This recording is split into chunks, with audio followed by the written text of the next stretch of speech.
Whenever my dad cooks, there's always one specific dish that I love, a tangy Filipino dish that's called adobo. Adobo is a meat dish that originated in the Philippines. Its creation has been around in Filipino culture for ages, but it wasn't discovered yet until 1613, when the Spanish first colonized the Philippines and saw Filipinos using vinegar to marinate their meat like pork, chicken, and fish. The name adobo comes from the Spanish word adobar, which means marinade or pickling sauce. In my family, adobo is usually cooked in two different ways, chicken and pork.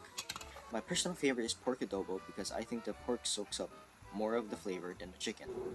My father's pork adobo consists of the following: pork belly, soy sauce, apple cider vinegar, bay leaf, peppercorn, garlic, and water. Whenever my dad cooks adobo, he uses about 3 to 5 pounds of meat. He doesn't like cooking too much at a time.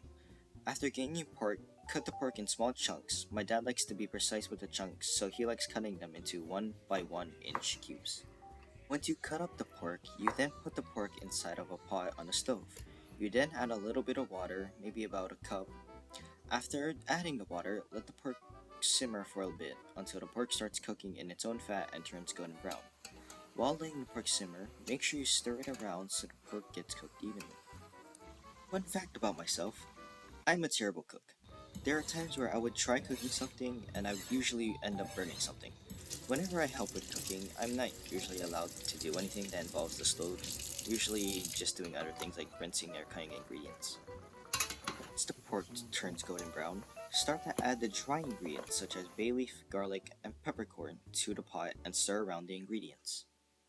Adding and stirring in the dry ingredients, begin adding the wet ingredients into the pot and stir until all ingredients are evenly spread throughout the pot. Continue to stir and simmer for about 5 minutes. After simmering and stirring the wet ingredients with the dry ingredients, add water and continue in the same process until most of the water has evaporated.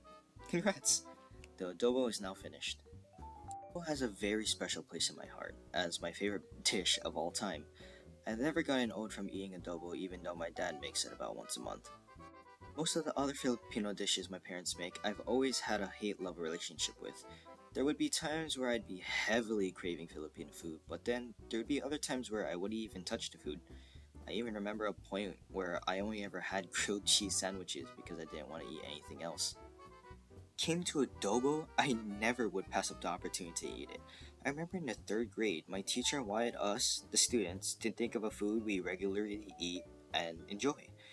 Write down the recipe and take everyone else's recipes to make a cookbook. And I actually picked pork adobo just like how I am now. I may not be a good cook, but my dad's pork adobo is definitely a dish I'll be trying to master.